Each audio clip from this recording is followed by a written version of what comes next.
आणि यानंतर एक मोठी बातमी आहे। शरद पवार गटाला पिंपरी चिंचवडमध्ये भाजपने धक्का दिलाय। विधानसभेचे उमेदवार राहुल कलाटे भाजपमध्ये प्रवेश करणार आहेत। प्रदेशाध्यक्ष रवींद्र चव्हाण यांच्या उपस्थितीमध्ये हा पक्षप्रवेश पार पडणार आहे। कलाटे यांनी 2024 मध्ये शंकर जगताप यांच्याविरुद्ध निवडणूक लढवली होती।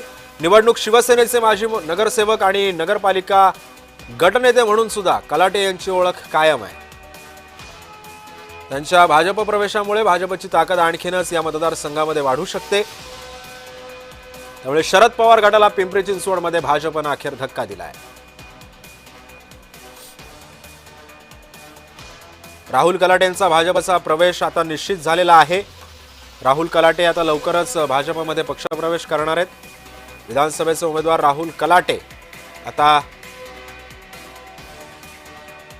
भाजपमध्ये प्रवेश करणार आहेत।